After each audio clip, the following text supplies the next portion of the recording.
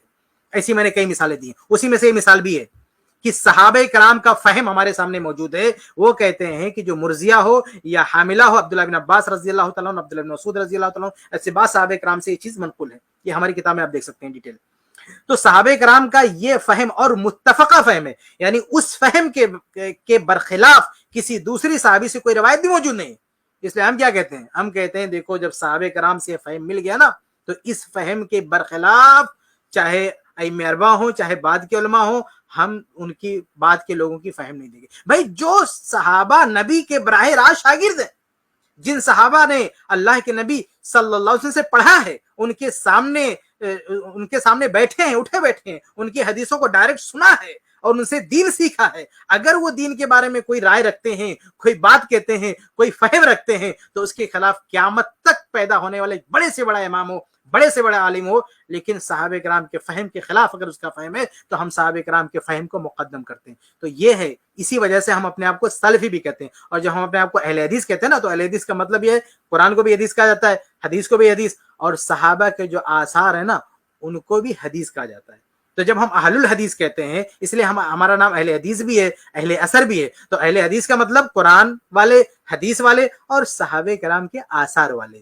تو اہل حدیث کا یہ مطلب ہوتا ہے. اہل حدیث کا مطلب نہیں قرآن اور حدیث اور سمجھ آج کی, نہ, قرآن حدیث اور سمجھ بھی صحابہ کرام کی, فہم بھی صحابہ کرام کا. اس لیے دوسرا ہمارا ٹائٹل کیا ہے, دوسرا ہمارا نام کیا ہے, سلفی. تو سلفی کا مطلب کیا ہے, صحابہ کرام کے فہم کو, صحابہ کرام کی رائے کو, صحابہ کرام کے اجتہاد کو ہم مقدم کرتے ہیں بعد کے تمام لوگوں کے اجتہاد پہ. آپ عوام کو یہ پٹی پڑھا رہے ہو کہ یہ لوگ 1400 سال کے بعد کا فہم لیتے ہیں اور ائمہ اربعہ کا فہم چھوڑ دیتے ہیں. ہم کہتے ہیں ہم صحابہ کرام کا فہم لیتے ہیں اور صحابہ کرام کے بعد آنے والوں کے فہم کو چھوڑ دیتے ہیں اگر صحابہ کرام کے فہم کے خلاف ہو تو بہرحال جو سچی بات ہے وہ پیش کرنا ہے. ابھی میں آپ کے سامنے یہ کہوں کہ جو ہے اسی بات کو پلٹ دوں کہ یہ مفتی صاحب کی بات, یعنی 1400 سال کے بعد مفتی صاحب کا فہم لے رہے ہو. کس کا فہم لے رہے ہو آپ؟ مفتی صاحب کا فہم لے رہے ہو یا آپ صحابہ کرام کا فہم لے رہے ہو؟ اب مفتی صاحب کی بات کہاں جا کے اینڈ ہوتی ہے, وہ بھی حدیث رسول نہیں, وہ بھی کہتے ہیں امام ابو حنیفہ, حالانکہ وہ 20 رکعت تراویح ان سے ثابت بھی نہیں ہے, پھر بھی زبردستی منسوب کیے جا رہے ہیں کہ امام ابو حنیفہ رحمہ اللہ کی طرف سے. لیکن اگر مان بھی لیں کہ امام ابو حنیفہ رحمہ اللہ نے کیا کچھ کہا, تو امام ابو حنیفہ رحمہ اللہ کی فہم کو یا ان کی بات کو پیش کرنے والے کون ہیں؟ آپ ہیں. تو اگر ہم یہ کہیں, یعنی اگر آپ کا عقیدہ ہے کہ امام ابو حنیفہ رحمہ اللہ کی ترجمانی کر رہے ہیں, تو اگر میں یہ کہوں کہ یہ مفتی صاحب, یہ 1400 سال کے بعد مفتی صاحب جو بتا رہے ہیں تم ان کی بات مان لو, تو ان کی تقلید کر رہے ہو, تو بتائیے آپ کیا کہیں گے کہ آپ کی تقلید ہو رہی ہے یا امام ابو حنیفہ رحمہ اللہ کی تقلید ہو رہی ہے؟ آپ اگر کہیں کہ آپ صرف بتانے والے ہیں, تقلید آپ امام ابو حنیفہ رحمہ اللہ کی کرا رہے ہیں, تو بھائی ہم بھی صرف بتانے والے ہیں, ہم اتباع اللہ کے نبی کی کروا رہے ہیں اور فہم صحابہ کرام کا پیش کر رہے ہیں. ہم اہل حدیث یہ نہیں کہ ہمارے گھر کا فہم ہے, نہیں, ہمارا یہ مسلک نہیں. ہم نے تو بھائی اپنے نام میں باقاعدہ اپنا نام, اپنے آپ کو موسوم کر رکھا ہے سلفی سے, یعنی ہمارا نام, ہمارا ٹائٹل, ہمارا جو لقب ہے وہی چیخ کر بتا رہا ہے کہ ہم فہم کس کا لیتے ہیں, ہم فہم سلف کا لیتے ہیں, ہم فہم آج کے لوگوں کا نہیں لیتے ہیں. تو آج کے جو نوجوان یا اہل حدیث یا کوئی بھی ہو, اگر وہ اپنا فہم پیش کرتا ہے اور سلف کے فہم سے ٹکراتا ہے, تو اس فہم کی ہماری نظر میں کوئی حیثیت نہیں ہے, اس کی ہماری نظر میں کوئی مقام مرتبہ نہیں ہے. اس لیے یہ غلط لوگوں کے ذہنوں میں یہ غلط بات مت ڈالیں کہ آج کے لوگوں کے فہم پہ چلے. نہیں, ارے ہم تو آپ سے بھی ایڈوانس ہیں, آپ سے بھی اوپر ہیں. آپ تو جا کے ائمہ اربعہ میں سے کسی امام پر رک جاتے ہیں, ہم اس سے بھی اوپر اٹھتے ہیں. ہم صحابہ کرام پر جاتے ہیں کہ اللہ کے نبی صلی اللہ علیہ وسلم کے الفاظ کے جو معانی, حدیثوں کا جو مفہوم صحابہ کرام نے سمجھا, اس سے بہتر کسی کی سمجھ نہیں ہو سکتی. تو اس رکعت تراویح کے بارے میں چونکہ صحابہ کرام کا فہم, صحابہ کرام کا عمل آئینے کی طرح بالکل صاف ہے کہ وہ 11 رکعت تراویح پڑھتے تھے.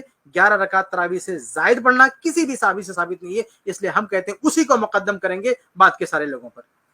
جی تم امام شافی کو چھوڑ رہے ہو, تم امام ابو حنیفہ کو چھوڑ رہے ہو, تم امام مالک کو چھوڑ رہے ہو, تم احمد بن حنبل جیسے محدث اور فقی جو امام بخاری کے استاذوں میں ہیں ان کو چھوڑ کر فالو کس کو کر رہے ہو؟ انجینئر کو. اور تم کہہ رہے ہو ہم صرف قرآن و حدیث کو. نہیں نہیں نہیں مفتی صاحب, نہیں, ان چاروں میں سے کسی کا بھی 20 رکعت تراویح کی تعلیم نہیں ہے. آپ کا مسئلہ ہے کہ آپ نے ان چاروں کو چھوڑ دیا ہے, آپ نے ان چاروں کو چھوڑ دیا اور صحابہ کرام کو بھی چھوڑ دیا ہے.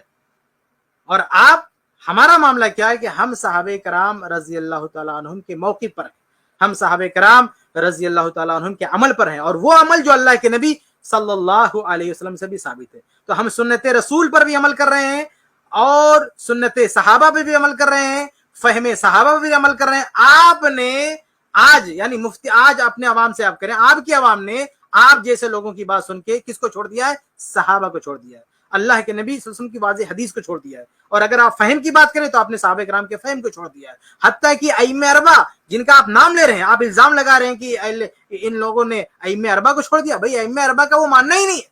اگر وہ ماننا ہوتا بھی, اگر ائمہ اربعہ کی وہ رائے ہوتی بھی تو بھی صحابہ کے خلاف تھی تو ہم چھوڑ دیتے. آپ سمجھ رہے ہیں؟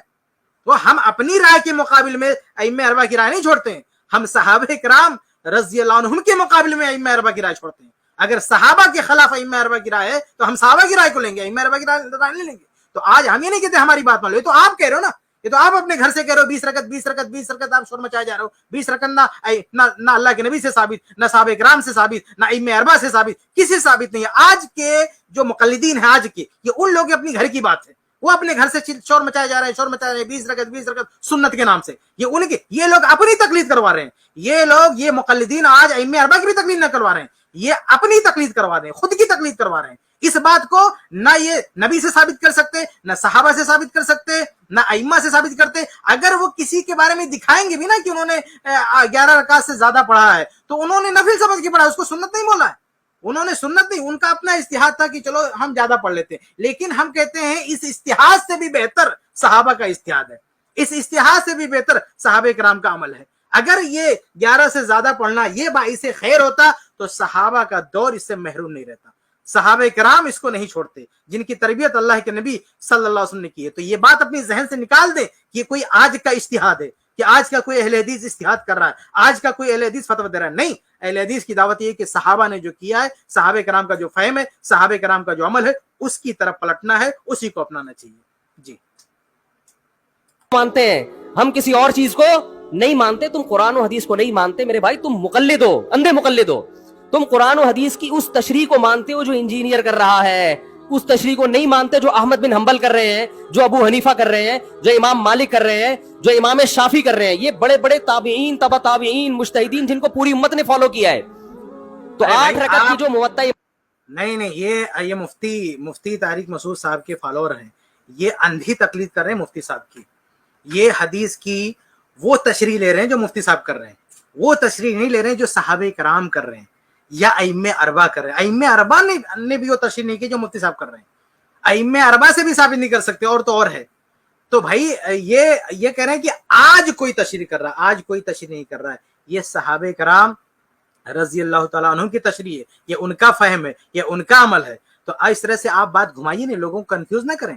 لوگوں سے یہ نہ کہیں کہ بھائی یہ آج کی ان لوگوں کو ماننے, نہیں, یہ لوگ اپنی بات نہیں کر رہے ہیں, ان کا اپنا اجتہاد نہیں ہے.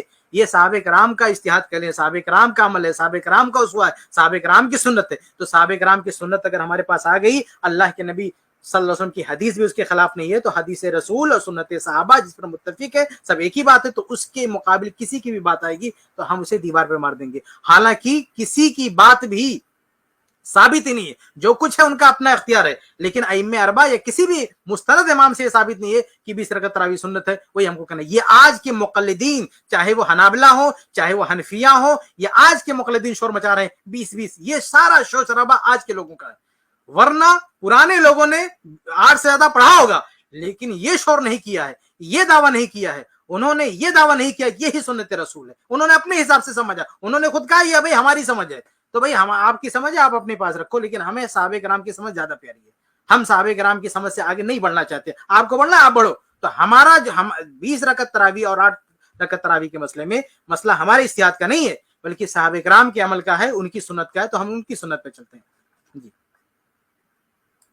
امام مالک کی حدیث ہے, اس 8 رکعت پہ امام مالک نے فتویٰ نہیں دیا. کیوں؟ اس لیے کہ وہ حدیث مضطرب ہے, اس میں راوی ایک بیان پہ ٹکتا نہیں ہے, کہیں 20 بیان کرتا ہے, کہیں 8. جب راوی کے بیان میں تضاد ہو تو حدیث مضطرب ہونے کی وجہ سے رد ہو جاتی ہے. اور میں آخری بات کر کے بیان کو ختم کرتا ہوں, یہ جو تراویح کا صاحب کس نے کہا کہ مضطرب حدیث ہے, وہ کس نے کہا؟ امام مالک رحمہ اللہ نے کہا. امام مالک کے حوالے سے میں ابھی آپ کو بتا چکا ہوں کہ امام مالک رحمہ اللہ نے اس حدیث کو روایت کیا ہے. اس حدیث کی سند آپ دیکھیں, اتنی صاف ستھری, اتنی مضبوط اس کی سند ہے کہ امام جو ہے عمر ابن الخطاب رضی اللہ تعالیٰ عنہ سے روایت کرنے والے کون ہیں؟ صائب رضی اللہ تعالیٰ عنہ, جو صحابی ہیں. اور ان سے روایت کرنے والے کون ہیں؟ محمد بن یوسف رحمہ اللہ, جو بالاتفاق سے کراوی ہیں. کسی بھی ائمہ جرح و تعدیل میں سے کسی بھی امام نے کوئی جرح نہیں کی ہے. اور ان سے روایت کرنے والے امام مالک رحمہ اللہ. کس کو اس طرح ہوا بھائی؟ امام مالک نے موطا امام مالک میں روایت نقل کی ہے. ہمت ہے تو بولو نا کس کون مضطرب ہوا ہے, بولو ہمت ہے تو. یہ سند آپ کے سامنے ہے. کون کہاں سے نقل ہو رہی بات؟ عمر ابن الخطاب رضی اللہ تعالیٰ عنہ سے. ہمت ہے کچھ جرح کرنی ان پر جرح کرنے کی. ان سے کس نے نقل کیا؟ ان سے نقل کیا ہے صائب رضی اللہ تعالیٰ عنہ, صائب بن یزید رضی اللہ تعالیٰ عنہ. ہمت ہے جرح کرنے کی. اور ان سے نقل کیا ہے محمد بن یوسف رحمہ اللہ نے, جو بخاری مسلم کے متفق علیہ ثقہ امام ہے. ہمت ہے تو ذرا جو ہے جرح کر کے بتائیں ان پر. اور ان سے نقل کیا ہے امام مالک رحمہ اللہ نے. کدھر ہے اس طرح؟ کون مضطرب ہے؟ کس کو اس طرح لاحق ہوا ہے؟ ہمت ہے بتائے نا. یعنی یہ چین ہے. کون ہے؟ عمر ابن الخطاب رضی اللہ عنہ. ان سے نقل کرنے والے صاحب, یہ دونوں صحابی ہو گئے. ان سے نقل کرنے والے محمد بن یوسف, اور ان سے نقل کرنے امام مالک. اس میں کس کو اس طرح ہوا ہے ہمت؟ ابھی تھوڑی دیر پہلے ڈائلاگ بول رہے تھے, یہ لوگ اپنی بات لاتے ہیں, اور آپ کی یہ جرت کہ آپ کہہ رہے ہو مضطرب, یعنی کس پہ الزام لگا رہے ہو؟ نشانہ کس کی طرف ہے؟ نشانہ امام مالک کی طرف جا رہا نا, کہ امام مالک رحمہ اللہ نے غلطی کی, یعنی تعداد 20 تھی 11 بتا دیا. یہ جرات اور یہ بےہودگی یہ لوگ مقلدین کرتے ہیں. امام مالک رحمہ اللہ پر بلا وجہ ان پہ کیچڑ اٹھالتے ہیں, بلا وجہ ان کو غلط ٹھہراتے ہیں. حالانکہ امام مالک رحمہ اللہ 11 کی تعداد نقل کرنے میں اکیلے نہیں ہے. یہ آپ ذرا شجرہ دیکھ سکتے ہیں سند کا, کہ امام مالک رحمہ اللہ کے ساتھ ساتھ جو ہے 6 روات ہیں جنہوں نے 11 کی تعداد نقل کی. وہ ایک بندہ صرف ہے جس سے منقول صرف ہے 21 رکعت, وہ ثابت بھی نہیں ہے. باقی 7 روات امام مالک سمیت 7, یعنی امام مالک کے ساتھ 6 روات ہیں جو بالکل متفق ہیں کہ 11 رکعت ہے. اس میں سے ایک راوی نے عشاء کی سنتیں بھی شامل کر لی ہیں, باقی سب متفق ہیں 11. اس کے باوجود یعنی امام مالک تنہا بھی نہیں ہے, امام مالک کے ساتھ ثقہ روات کی ایک تعداد ہے, اور سب مل کے کہہ رہے ہیں 11. اور یہ لوگ اتنی بڑی جرات کر رہے ہیں, اتنی ہمت کر رہے ہیں, کہتے ہیں امام مالک جو ہے اضطراب کے شکار ہو گئے. یہ مضطرب کا لفظ تو آپ نے بول دیا, لیکن یہ اضطراب کون ہے؟ کون ہے جو ٹکتا نہیں ایک بات پر؟ بتائیں تو کون ہے؟ ہمت ہو تو بتائیں. یہ چین آپ کے سامنے ہے. عمر رضی اللہ تعالیٰ عنہ کیا یہ اضطراب کے شکار یہ نہیں ٹکے اس بات پہ؟ ان کے یہ صائب رضی اللہ تعالیٰ عنہ صحابی ہیں, کیا وہ اپنی بات پہ نہیں ٹکے؟ یا ان سے روایت کرنے والے محمد بن یوسف, کیا انہوں نے 2 طرح کی بات کی ہے؟ ان سے روایت کرنے والے امام مالک, کیا انہوں نے 2 طرح کی بات کی؟ کس نے 2 طرح کی بات کی؟ سند آپ کے سامنے. ہمت ہے تو نام بتاؤ, تب لوگ جانیں گے نا کہ کس کو آپ جو ہے الزام لگا رہے ہو. ابھی تھوڑی دیر پہلے بہت جو ہے گن گا رہے تھے, ائمہ کو مانتے, اور یہ مجال کہ کیچڑ اٹھا دیا امام مالک رحمہ اللہ پہ, جس میں وہ اکیلے بھی نہیں ہے. یہی ہے تمہاری کتابوں میں, آپ کی کتابوں میں یہی لکھا ہوا نا کہ امام مالک رحمہ اللہ نے جو تعداد بیان کی وہ غلط ہے, یہ اس کی حیثیت ہے. تو کھل کے بولو نا کہ امام مالک رحمہ اللہ غلط ہے. ہمت ہے تو بول کے بتاؤ کہ امام مالک رحمہ اللہ نے غلطی کی ہے. تو ابھی ہم آپ کو بتاتے ہیں کہ وہ غلط ہے کہ کون غلط ہے. تو بہرحال امام مالک رحمہ اللہ پر یہ سراسر الزام ہے. انہوں نے یہ دعویٰ تو کر دیا کہ مضطرب ہے, راوی ٹکتا نہیں ہے. کون راوی جو ٹکتا نہیں ہے؟ یہ سارے راوی آپ کے سامنے, کون ٹکتا نہیں ہے؟ اتنے بڑے بڑے روات ہیں, اور آپ جو ہے کہتے ہیں نا جو ہے ابھی کیا بتاؤں, ابھی بات مثال جو ہے تھوڑا سا غلط ہو جائے گی, بہت عجیب و غریب الفاظ آ رہے ہیں زبان پہ, کہ اتنی بڑی جرات آپ کریں امام مالک رحمہ اللہ کو غلط کریں, وہ بھی بغیر دلیل کے. ارے بھائی ہم تو کہتے ہیں کہ اللہ کے نبی صلی اللہ علیہ وسلم کی حدیث کے برخلاف اگر کسی نے کچھ بیان کر دیا تو ہم کہتے ہیں نبی صلی اللہ علیہ وسلم کی حدیث کو مقدم کریں, صحابہ کرام کی رائے کو مقدم کریں. یہاں بلا وجہ آپ امام مالک رحمہ اللہ پہ الزام لگا رہے ہیں بغیر دلیل کے, بغیر ثبوت کے, بے سر پہ کی بات کہ ان سے جو ہے اضطراب ہو گیا. وہ ایک کہتے ہیں راوی ٹکتا نہیں ایک بیان پہ. کون راوی نہیں ٹکتا؟ نام تو بتاؤ. سارا نام آپ کے سامنے, اس میں سے کون نہیں ٹکتا ہے؟ عمر ابن الخطاب رضی اللہ عنہ, کیا یہ نعوذ باللہ معاذ اللہ کہ یہ نہیں ٹکے ایک بات پہ؟ یا ان سے نقل کرنے والے صاحب رضی اللہ تعالیٰ عنہ کے یا نہیں ٹکے ایک بات پر, یا ان سے نقل کرنے والے محمد بن یوسف کیا یہ نہیں ٹکے, یا ان سے نقل کرنے والے امام مالک یہ نہیں ٹکے؟ کون ہے جو نہیں ٹکا؟ تو یہ سب بے سر پیر کی باتیں ہیں, مسترب ہے. یہ صحیح روایت ہے, بلکہ بخاری مسلم کی شرط پر صحیح ہے. جس چین سے یہ روایت موطا میں موجود ہے, ٹھیک اسی چین سے بخاری مسلم میں کئی حدیثیں موجود ہیں. یہ آپ جو ہماری کتاب ہے مسنون رکعت تراویح, اس میں آپ جو ہے اس کی تفصیل مزید دیکھ سکتے ہیں. لفظ ہے یہ 8 رکعتوں پہ فٹ ہی نہیں بیٹھتا ہے. اس کا بھی میں جواب سوال کر رہا ہوں لیکن کوئی جواب نہیں دے رہا. دیکھو اپنی مرضی کے سوال بنا کے جواب دے دیا کرو تو لوگ واہ واہ کریں گے. آپ میرے ساتھ یہ ہو رہا ہے, میں جو بیانات میں اعتراض کرتا ہوں نا اس کا جواب نہیں مجھے ملتا, خود سے اعتراض بنا کے کیا کر دیا جاتا ہے جواب. جیسے میں نے بتایا تھا کہ حرم میں 4 مصلے تھے, حنفی مالکی شافی حنبلی 4 مصلے تھے نا کئی سو سال تک, جو کہ نہیں ہونے چاہیے, ایک ہی ہونا چاہیے تھا مصلہ. تو لوگوں نے اعتراض کیا 4 مصلے تھے حرم میں, یہ دیکھو کتنا غلط, یہ حنفی مالکی ایسے ہوتے ہیں. تو میرا سوال یہ تھا کہ 5واں کیوں نہیں تھا اس وقت؟ اس کا مطلب 5واں فرقہ وجود میں آیا ہی نہیں تھا, وہ اب پیدا ہوا ہے. وہ ٹھیک ہے 4 غلط تھے. مفتی صاحب نے بڑی پیاری بات کی کہ حرم میں 4 مصلے تھے, 5واں کیوں نہیں تھا؟ ٹھیک ہے, اچھا ان 4 سے پہلے کیا تھا؟ یعنی یہ جو چاروں ائمہ کی طرف منسوب جو مصلے بنے تھے, ان سے پہلے کیا تھا؟ حرم میں کتنے مصلے تھے؟ اس سے پہلے کون تھا؟ تو آپ یہ کہہ رہے ہیں کہ یعنی بعد میں کوئی چیز بنی جو ختم, خود کہہ بھی رہے ہیں کہ ختم ہونا چاہیے, بعد میں کوئی چیز بنی وہ اس کو دلیل بنا رہے ہیں. اس سے پہلے کیا تھا اور ابھی بھی کیا ہے؟ تو اس سے پہلے ایک ہی مصلی تھا, ایک ہی امام تھا. اب آپ کہہ رہے ہیں کہ 5واں کیوں نہ؟ ارے یار جس جماعت کو, جماعت اہل حدیث کو 4 برداشت نہیں ہے, وہ اور 5 کیسے کریں گے؟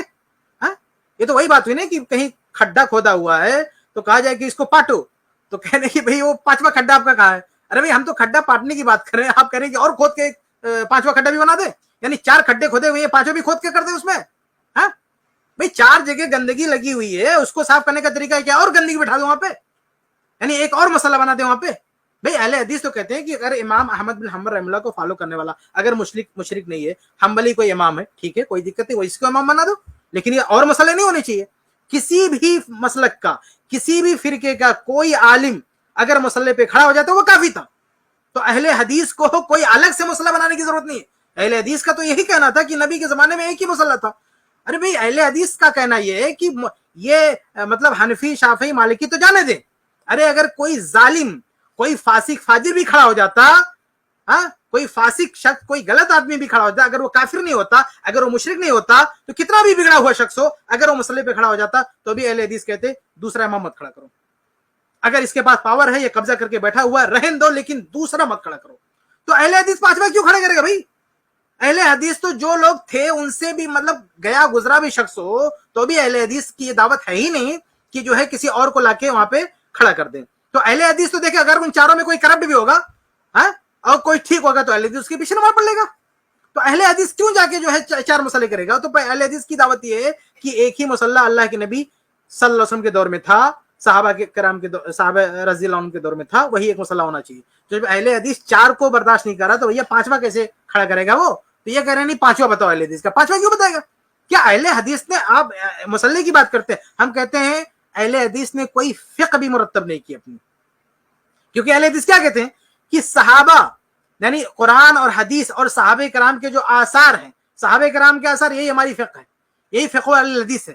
صحابہ کرام کے آثار, صحابہ کرام کے فتاوا, صحابہ کرام کا فہم, یہی. اس لیے آپ جیسے احناف کی ہے ہدایہ, مالکیہ کی مدونہ, حنابلہ کی مغنی, ایسے جو ہے مجموع شوافی کی, سب کی اپنی اپنی کتابیں فقہ کی, لیکن اہل حدیث نے ایسی کوئی فقہی کتاب مرتب نہیں کی ہے.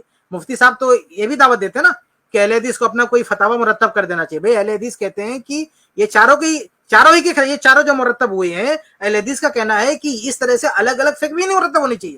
ہاں صحابہ کرام کے آثار آپ ان کو جمع کرو, صحابہ کرام کے آثار کی روشنی میں اگر صحابہ کرام کا اجتہاد موجود ہے, فتویٰ موجود ہے, اسی فتوے کو آپ آگے بڑھاؤ.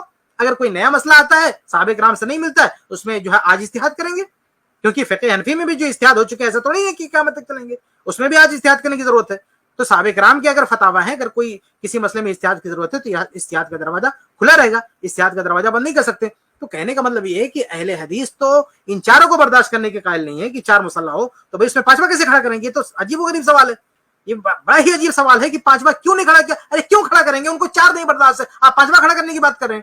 اور جب یہ چاروں آپ کہہ رہے ہیں کہ حنبلی نے اس کو ختم کیا، حنبلی نے ختم کیا، تو آپ کو پوری تاریخ معلوم ہے، آپ تاریخ پڑھیں۔ جب اس کو ختم کیا گیا تو گرچہ حنبلی نے ختم کیا لیکن پہلی بار کسی حنبلی کو مسئلے پہ نہیں کھڑا کیا، کیونکہ اس طرح ختم ہو ہی نہیں سکتا تھا۔ آپ کہہ رہے ہیں کہ حنبلی نے ختم کیا، اہل حدیث اگر نہ ہوتے تو یہ چاروں مسئلہ ختم ہی نہیں ہو سکتا تھا، کیونکہ جب یہ مسئلے ختم کیے گئے تو پہلے وقت اگر کسی کو امام بنایا گیا تو اہل الحدیث کو کھڑا کیا گیا۔ ان لوگوں نے کہا، سعودی حکومت نے کہا کہ اگر ہم نے یہاں پہ حنبلی کو کھڑا کر دیا تو یہ تینوں نہیں مانیں گے، حنفی کو کھڑا کر دیا تو باقی تین نہیں مانیں گے، شافعی کو کھڑا کر دیا باقی تین نہیں مانیں گے۔ اس لیے نہ حنفی، نہ مالکی، نہ شافعی، نہ حنبلی، اہل الحدیث امام کو لا کے کھڑا کیا۔ اہل الحدیث نے جو ہے وہاں پہ امامت کرائی، بعد میں ٹھیک ہے حنبلی آ گئے، کوئی دوسرا آ گیا، الگ بات ہے، لیکن جب چاروں مسئلے ختم ہوئے تھے تو ان کو کوئی امام نہیں مل رہا تھا، وہاں اہل حدیث کو کھڑا کیا گیا، ایک ایسے امام کو کھڑا کیا گیا جو کسی بھی فقہ سے جو ہے نسبت نہیں رکھتا تھا۔ تو آپ کہہ رہے ہیں کہ اہل حدیث نے کیوں نہیں بنایا؟ آپ کہہ رہے ہیں کہ حنبلی نے ختم کیا، اہل حدیث نہ ہوتے تو حنبلی کیسے ختم کرتا؟ ہم اہل حدیث کی برکت ہے، اہل حدیث کی وجہ سے تو یہ ختم کرنا آسان ہوا، ورنہ یہ کیسے ختم، یہ باقی ختم کرنے دیتے؟ حنبلی بولتے ہمارا امام رہے گا، یہ تینوں کاٹ ڈالتے، ختم کرنے دیتے؟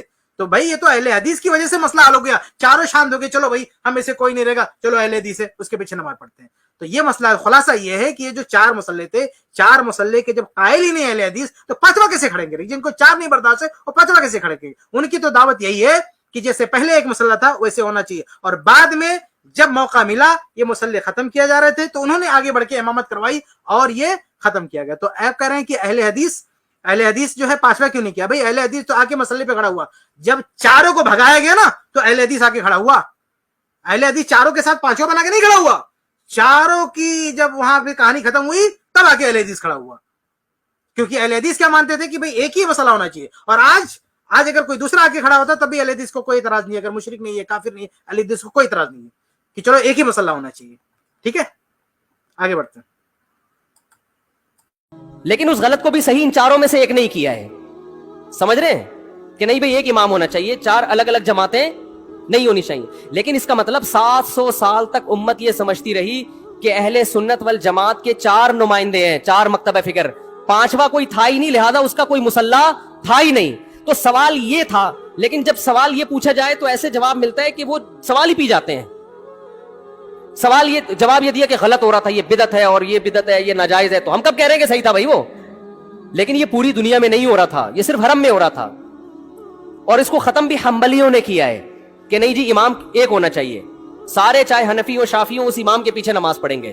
سمجھ میں آ رہی ہے بات کہ نہیں آ رہی؟ تو سوال یہ تھا کہ 700 سال یا کہہ رہے ہیں کہ حنبلیوں نے ختم کیا، ٹھیک ہے ان کی کوشش تھی، لیکن امام کو نہ کے کھڑا ہوا۔ جب پہلی بار چاروں کو ہٹایا گیا تو کس کو آ کے کھڑا کیا گیا؟ اہل حدیث امام کو کھڑا کیا گیا۔ تو حنبلیوں نے کوشش کی لیکن اہل حدیث ہی کی وجہ سے یہ معاملہ جو ہے ختم ہوئی، بدعت ختم ہوئی۔ تو اہل حدیث آ کے مسئلے پہ کھڑا ہوا تب یہ جا کے چاروں مسئلے ختم ہوئے۔ سال تک امت کی نمائندگی ان چار مکاتب فکر نے کی ہے حرم میں، پانچویں نے کوئی اپلیکیشن بھی نہیں دی، اس کا مطلب پانچواں تھا ہی نہیں۔ اور جو آپ یہ مختلف الفاظ بیان کرتے ہو کہ اس کے لیے کیوں اپلیکیشن دے گا کوئی؟ یعنی غلط چیز، آپ کہیں پہ چار گڈھا کھدا ہوا ہے تو کیا کوئی معقول آدمی اپلیکیشن دے گا پانچواں بھی کھودو؟ اگر وہ چیز غلط تھی، آپ خود کہہ رہے غلط ہے، جب وہ چیز غلط ہے تو غلط کام کرنے کے لیے اس میں اور حصہ ڈالیں گے، چلو ایک اور کام غلط کرتے ہیں۔ یہ کون ہے؟ الخطا لا یعالج بالخطا، غلطی کا علاج غلطی سے ہوتا ہے۔ آپ خود کہہ رہے ہیں کہ چلو مانا غلط ہے، آپ کہہ رہے ہیں مانا غلط ہے، پھر آپ نے اپنا کیوں نہیں کھڑا کیا؟ عجیب بات ہے۔ مطلب آپ دوسروں کہتے ہیں سینس، کامن سینس کیا ہے؟ آپ دیکھیں آپ کا کامن سینس کیا ہے؟ جب چاروں غلط ہے آپ خود کرے مانا غلط ہے، لیکن غلط تھا تو آپ نے اپنا کیوں کھڑا کیا؟ ارے بھائی اہل حدیث جب اس چیز کو غلط مانتا ہے، اہل حدیث کو چار مسئلہ برداشت نہیں ہے، تین برداشت نہیں ہے، دو برداشت نہیں ہے، تو پانچ کیسے کر دے گا؟ وہ پانچوں مسئلہ کیسے کھڑا کر دے گا؟ وہ اہل حدیث تو کہتا ہے کہ بھائی اجتماعیت کے ساتھ رہنا چاہیے، کوئی فاسق فاجر امام بھی اگر کھڑا ہو گیا مسئلے پہ تو اجتماعیت کو برقرار رکھنے کے لیے اس کے پیچھے بھی نماز پڑھ لو تاکہ اجتماعیت نہ ٹوٹنے پائے۔ اور آپ کہہ رہے ہیں کہ اہل حدیث نے پانچواں کیوں نہیں کھڑا کیا؟ کیوں پانچواں امام کھڑا کرے گا وہ؟ بہرحال اہل حدیث کی برکت سے وہ ختم ہوا۔ جب یہ حنابلہ نے ختم کیا اس کو تو سب سے پہلے اہل حدیث آ کے وہاں پہ کھڑا ہوا، تو اہل حدیث ہی کی برکت سے وہ چاروں مسئلے ختم ہوئے، اور جو عہد رسالت میں ہو رہا تھا، عہد صحابہ میں ہو رہا تھا، وہی الحمدللہ اب ہونے لگا. ایک مسئلہ ہو تو اہل حدیث کی دعوت ہی وہی تھی, اہل حدیث کی وہی دعوت تھی نا کہ صرف ایک مسئلہ ہو تو اہل حدیث کی وہی دعوت تھی. تو جب اس کا موقع ملا تو اہل حدیث نے پورا سپورٹ کیا کہ ٹھیک ہے. اہل حدیث نے کبھی مخالفت کیا؟ یہ چاروں کی مانگ یہ تھی کہ الگ الگ مسئلہ ہو, لیکن کسی بھی دور اہل حدیث ہر دور میں موجود رہے, لیکن کیا اہل حدیث نے کسی دور میں کہا کہ ہمارا مسئلہ ہونا چاہیے؟ آپ اس کو اور الٹا جو ہے نگیٹو چیز بنا رہے ہیں کہ انہوں نے مطالبہ کیوں نہیں کیا, اپلیکیشن کیوں نہیں دیا. بھائی اہل حدیث جب اس کے خلاف ہوں گے تو کیوں اپلیکیشن دیں گے؟ اہل حدیث کا کہنا ہے کہ ایک ہی امام ہونا چاہیے, ایک ہی مسئلہ ہونا چاہیے, تو پانچویں مسئلے کے لیے کیوں اپلیکیشن دیں گے وہ؟ تو اللہ کے نبی کے دور میں, صحابہ کرام کے دور میں جو ہو رہا تھا ویسے ہونا چاہیے. تو جب ان چاروں کو ختم کیا گیا, اہل حدیث آ کے کھڑا ہوا نا مسئلے پہ, ہاں اہل حدیث آ کے کھڑا کیا, اس کو سپورٹ کیا. اہل حدیث نے یہ نہیں کہا کہ چاروں کو ختم نہیں ہونا چاہیے, اہل حدیث نے ساتھ دیا, ختم کرنے والوں کو ساتھ دیا. تو جو اہل حدیث یہ عقیدہ رکھتا ہو, یہ منہج رکھتا ہو کہ چاروں ختم ہونا چاہیے, اس سے آپ کیسے امید رکھتے ہیں کہ وہ اپلیکیشن دے گا کہ پانچواں مسئلہ بنا دو؟ جی آگے بڑھتے ہیں. امام احمد بن حنبل اہل حدیث تھے, فلاں میں اہل حدیث تھے. تو امام احمد بن حنبل اگر اس طرح کے اہل حدیث تھے تو پھر امام احمد بن حنبل کے فالوورز کو اہل حدیث کیوں نہیں کہا جاتا ہے, حنبلی کیوں کہا جاتا ہے؟ نہیں آ رہی بات میرا خیال. یہ ایسے ہی ہے جیسے جماعت المسلمین والے کہتے ہیں کہ ہم نبی کے دور سے ہیں, اور پھر بخاری میں دکھاتے ہیں جماعت المسلمین کے الفاظ. او بھائی یہ والی جماعت المسلمین نہیں تھی, یہ تو باقاعدہ آپ نے رجسٹر کروائی ہے 1975 میں. وہ جماعت المسلمین, صحابہ کو جماعت المسلمین کہا گیا ہے.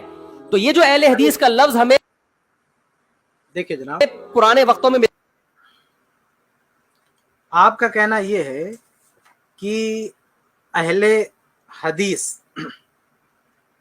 آپ نے پہلے کیا کہا کہ امام احمد بن حنبل رحم اللہ کے لوگ اہل حدیث مانتے ہیں, تو ان کے فالوور کو اہل حدیث کیوں نہیں مانتے؟ یہ تو وہی بات ہوگی نا.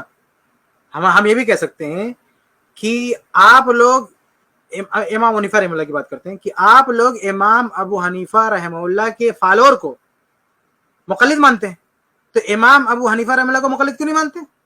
یعنی آپ کیا کہنا چاہتے ہیں کہ جیسا امام ویسا فالوور بھی ہو؟ یعنی امام اور فالوور کا جو امام جیسا ہوگا ویسا ٹھیک ویسے فالوور بھی ہوگا. یعنی اگر امام مجتہد ہے تو فالوور بھی مجتہد ہے, امام مقلد ہے, یعنی فالوور اگر مجتہد ہے تو امام بھی مجتہد ہے, فالوور اگر مقلد ہے تو امام بھی مقلد ہے. تو میں آپ سے پوچھتا ہوں کہ آپ لوگ امام حنیفہ رحمہ اللہ کے ماننے والوں کو مقلدین بولتے ہیں, سب کو کہتے ہیں مقلد, تو امام صاحب کو مقلد کیوں نہیں بولتے؟ امام حنیفہ رحمہ اللہ کو مقلد کیوں نہیں بولتے؟ اگر فالوور مقلد ہے تو امام حنیفہ رحمہ اللہ مقلد کیوں نہیں ہے؟ اگر آپ کہیں کہ نہیں وہ تو مجتہد تھے, تو ظاہر سی بات ہے وہی معاملہ ہمارا بھی ہے کہ امام احمد بن حنبل رحمہ اللہ کو اہل حدیث بولتے ہیں کیونکہ وہ مجتہد تھے, وہ کسی کی تقلید نہیں کرتے تھے. تو جب امام احمد بن حنبل رحمہ اللہ مجتہد ہیں, وہ کسی کے مقلد نہیں ہے, تو بھائی ان کو ہم کیسے جو ہے ان کے فالوور کو, اور ان کے جو فالوور ہیں ان کی تقلید کرتے ہیں, تو ان کی جو تقلید کریں گے ہم کیسے ان کو جو ہے اہل حدیث بول دیں گے؟ ہاں اگر کوئی شخص برائے نام نسبت رکھتا ہے, حنبلی کہتا ہے کوئی برائے نام, لیکن اس کا منہج, اس کا پورا طریقہ اہل الحدیث کا ہو, تو ہم کہیں گے وہ اہل حدیث ہے, بھلے اس کے نام کے ساتھ ایک نسبت جڑی ہوئی ہو کسی بھی وجہ سے. لیکن اگر اس کا عقیدہ منہج یہ ہے کہ ہم تقلید کے قائل نہیں ہیں اور ہم قرآن و حدیث کو مقدم کرتے ہیں, صحابہ کرام کے فہم کو مقدم کرتے ہیں, سلف کے فہم کو مقدم کرتے ہیں, عقیدے میں بھی اور فقہ میں بھی, دونوں میں بھی, عقیدے میں بھی اور فقہ میں بھی ہم سلف کے فہم کو مقدم کرتے ہیں. اگر کسی کا یہ عقیدہ ہو, اگر وہ اپنے آپ کو حنبلی کہے, شافعی کہے, کوئی بھی کہے, تو ہم کہیں گے اس نسبت کا کوئی مطلب نہیں ہے, اصل جو اس کا منہج ہے وہ اہل الحدیث ہے. لیکن اگر کوئی تقلید کرتا ہے تو بھلے وہ اپنے آپ کو امام احمد بن حنبل رحمہ اللہ سے جوڑے, ہم اسے اہل حدیث نہیں بول سکتے ہیں. اگر وہ مقلد ہے تو ہم اس کو اہل حدیث نہیں بول سکتے ہیں. تو امام احمد بن حنبل رحمہ اللہ, اس میں کوئی شک نہیں کہ وہ اہل حدیث ہے. لیکن اگر ان کی طرف اپنے آپ کو منسوب کرنے والے اگر ان کے طریقے کے مطابق اہل الحدیث رہیں گے تو ہم کہیں گے اہل الحدیث, ورنہ ان کے فالوور کو ہم اہل حدیث نہیں کہیں گے. آپ امام حنیفہ رحمہ اللہ کے اپنے آپ کو فالوور سمجھتے ہیں, بریلوی کیوں کہتے ہیں بھائی؟ بریلوی حضرات کو کیوں نہیں آپ حنفی بولتے ہیں؟ بریلوی کیوں بولتے ہیں ان کو؟ وہ بریلوی کیسے ہو گئے؟ آپ دیوبندی کیسے ہو گئے؟ یہ پہلے تو سب حنفی تھے نا, یہ دیوبندی بریلوی کیسے آ گئے؟ یہ ہوگا نا کہ بھائی آپ کہیں گے ان کے بارے میں کہ انہوں نے امام حنیفہ رحمہ اللہ کی رائے سے الگ ہو گئے, اس لیے اب ان کو آپ نے الگ ٹائٹل دے دیا بریلوی, ان لوگوں نے آپ کو الگ ٹائٹل دے دیا دیوبندی. کیوں؟ کیونکہ دونوں کو لگ رہا نا کہ یہ دونوں, بریلوی کو لگ رہا ہے کہ دیوبندی حضرات امام حنیفہ رحمہ اللہ کی رائے سے ہٹک گئے, ٹائٹل بدل دیا. آپ کو لگ رہا ہے کہ وہ لوگ امام صاحب کی رائے سے ہٹک گئے, آپ نے ٹائٹل بدل دیا. تو ہم کو لگ رہا ہے کہ بہت سارے حنبلی جو تقلید کرتے ہیں وہ امام حنیفہ رحمہ اللہ کی رائے سے بھٹک گئے, تو ہم ان کو مقلد کہیں گے, ہم ان کو اہل حدیث نہیں کہیں گے. اور سب سے بڑی بات, جو بندہ خود نہیں کہتا کہ میں اہل حدیث ہوں, ہم کو کیا پڑی اس کو اہل حدیث بولنے کی؟ آپ کہتے ہیں آپ ان کو اہل حدیث کیوں نہیں بولتے, ہم کیوں اہل حدیث بولیں بھائی؟ اس کو وہی نام پسند ہے. ہم مقلد ہم کائے زبردستی کو اہل حدیث بولیں گے؟ آپ کہو گے کہ میں مقلد ہوں, آپ کو مقلد کا نام پسند ہے, مجھے کیا پڑے کہ میں آپ کو اہل حدیث بولوں؟ آپ کہہ رہے ہیں کہ آپ ان کو اہل حدیث کیوں نہیں بولتے؟ ارے وہ خود اپنے آپ کو اہل حدیث نہیں بولتے. امام احمد بن حنبل رحمہ اللہ اہل الحدیث تھے, مجتہد تھے, اس میں کوئی شک نہیں, لیکن ان کی اور اب دیکھیں سارے ائمہ نے منع فرمایا, کہا کہ میری تقلید مت کرنا, کتاب و سنت سے جو بات ثابت ہو جائے اس کو لے لینا. تو یہ ان کا منہج تھا, یہ ان کا طریقہ تھا, وہ اہل الحدیث تھے. لیکن جب ان کے ماننے والے اس طریقے سے ہٹ جائیں گے, یعنی ان کے اندر اجتہاد کی صلاحیت ہوگی پھر بھی اجتہاد نہیں کریں گے اور تقلید کے بندھن میں بندھے رہیں گے, تو ہم ان کو کیسے اہل حدیث بول دیں گے؟ جی ملتا ہے, یہ محدثین کے لیے ملتا ہے, یہ کسی مخصوص فرقے کے لیے نہیں ملتا. پھر بھی میں اہل حدیث کو اہل سنت میں داخل سمجھتا ہوں, میں پھر بھی ان کو نہیں کہتا کہ جہنم میں جائیں گے, لیکن میں کہتا ہوں کہ آپ کم از کم اس چند سو سال پہلے آپ پیدا ہوئے ہیں, آپ کی جماعت وجود میں آئی, ہم پھر بھی آپ کو گلے لگانے کے لیے تیار ہیں. اور کتنی چند سو سال پہلے, کتنی عجیب و غریب بات آپ نے کہی تھی کہ چند سو سال پہلے وجود میں آئے ہیں, پھر بھی آپ گلے لگانے کے لیے تیار ہیں. آپ کب سے وجود میں ہے بھائی؟ آپ کا تو ڈیٹ آف برتھ سب کے سامنے ہے کہ آپ کی نسبت جا کے ختم ہو جاتی ہے امام ابو حنیفہ رحمہ اللہ پہ, اور ہماری نسبت تو اللہ کے نبی صلی اللہ علیہ وسلم سے ہے, اور ہم کو آپ کہہ رہے ہیں کہ یہ مطلب 100 سال سے آئے ہیں, ہم کو آپ کہہ رہے ہیں. اور یہ جو اہل الحدیث کا جو آپ نے تشریح کی ہے نا, کہ جو اہل الحدیث جو کتابوں میں ملتا ہے اس سے مراد محدثین ہے, اس میں کوئی شک نہیں کہ محدثین کا بھی نام اہل الحدیث ہے, لیکن اہل الحدیث محدثین کے ساتھ ساتھ جو حدیث کے میدان میں ہیں ان کے ساتھ, یہ ابن تیمیہ رحمہ اللہ نے تشریح کر رکھی ہے, وہ 100 سال پہلے کے ہیں. ابن تیمیہ رحمہ اللہ نے اپنی کتابوں میں تشریح کر رکھی ہے, اس کے حوالے بھی آپ کو دیے جا سکتے ہیں, اور کسی بھی اہل حدیث عالم سے جا کے پوچھ لیں, آپ کو یہ سارے حوالے دے دے گا. بلکہ اہل حدیث علماء نے کتابیں لکھ رکھی ہیں, اہل حدیث کے نام پہ جتنی کتابیں لکھ رکھی ہیں جا کے ان کو پڑھیں.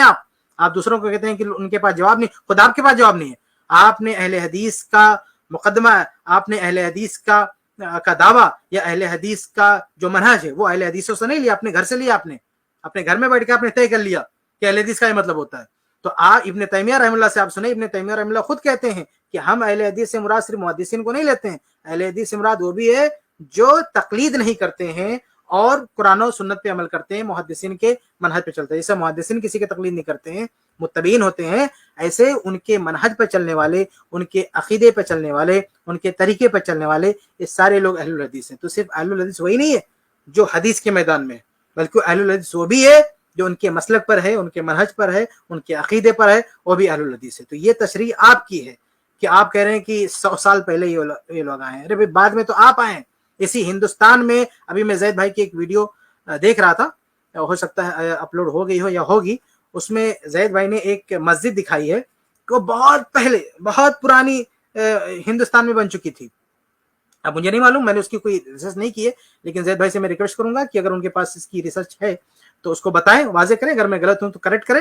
کہ وہ میں نے جہاں تک سنا ایسا لگا کہ میں یہ سمجھا, مجھے تو یہ سمجھ میں آیا کہ وہ مسجد جو ہے جو سب سے پہلے بنائی گئی ہندوستان میں, اس وقت تو یہ تقلیدیوں کا کوئی وجود ہی نہیں تھا. تو وہ لوگ کس کو مانتے تھے, وہ کب کے تھے؟ تو ہندوستان میں کون پرانا, آپ پرانے ہیں کہ اہل حدیث پرانے ہیں؟ تو اہل حدیث کی مساجد تو کئی سو سال پہلے یہاں پہ موجود ہے.